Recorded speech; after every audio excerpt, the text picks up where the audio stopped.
lindol at bagyo. Yan ang dalawang likas na sakunang kinatatakutan ng karamihan. Hindi kasi natin kontrolado kung kailan ito tatama saan mang bahagi ng bansa o mundo na maaaring magdulot ng malaking panganib sa tao at mga ari-arian nito.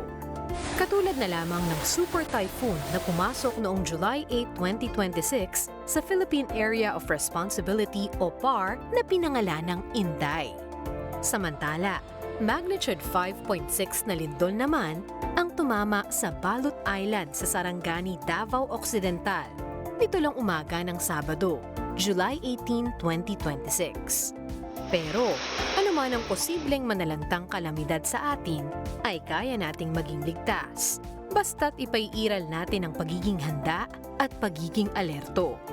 At isa na riyan ang pagkakaroon natin ng 72-hour Lifeline Kit o mas kilala bilang Go Bag. Ito ang magliligtas sa atin sa loob ng 3 araw. Ano-ano nga ba ang laman nito? Yan ang aalamin natin ngayong umaga.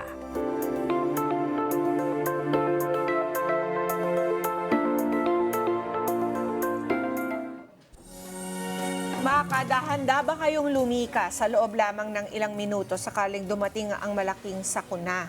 Ito yung mga pagkakataon na sana naisip natin nung hindi pa natin kailangan. Tama. At kaya ngayong araw, ito po'y pag-uusapan natin para sa oras na kailanganin nyo, meron kayong mahahablot. Yes, diba? ready kayo. Oo. Ako, parang a long time ago, I remember I prepared a go bag, pero siguro by now, expired na lahat ng laman nun. Kailangan mo na i-check ulit.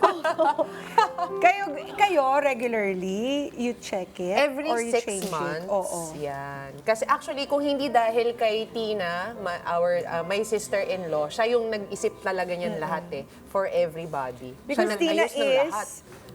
She's the health secretary of the house. Oo, No, she's not a doctor. Siya lang yung pinaka-praning sa lahat. Parang si Joy. Pero naisip niya lahat yun. Si Joy Kailangan din may nag-iisip ganun ng eh. ganyan. Na Oo. nilalagay na sa car ko. Tapos, hala, may ganun pala ako. Oh, Buti diba? na lang. Magugulat ka na lang. Oo. I remember Maraming once upon a time in our noontime show, di ba, we used to give out pito at Yes. saka Yes. SOS ang tawag natin, Yes, saka SOS flashlight. natin. Oo.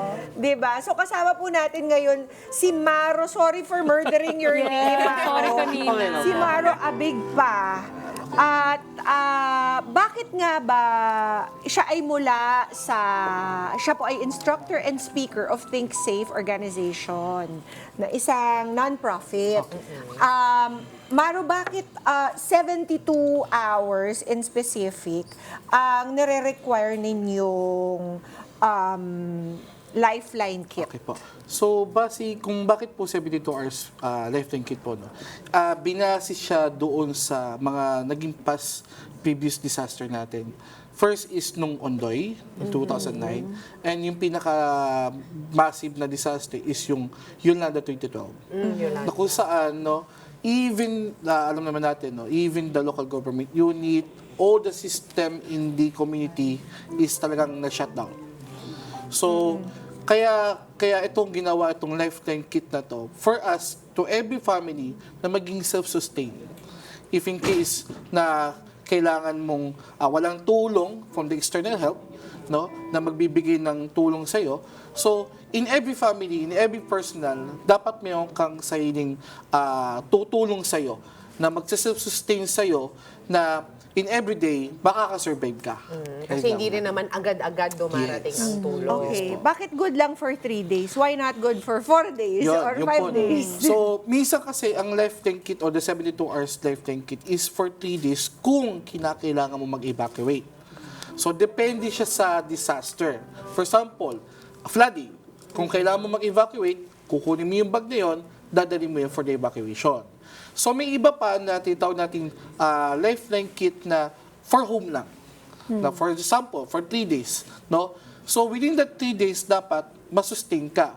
Sir, paano kung, sabi niyo ma'am, no, beyond 3 days, baka within that 3 days, Masyado na malaki yung bag. Ganun ba yun? may dumating na ayuda, may dumating na mga help. Let's get together. Sunday 25. Sunday 25.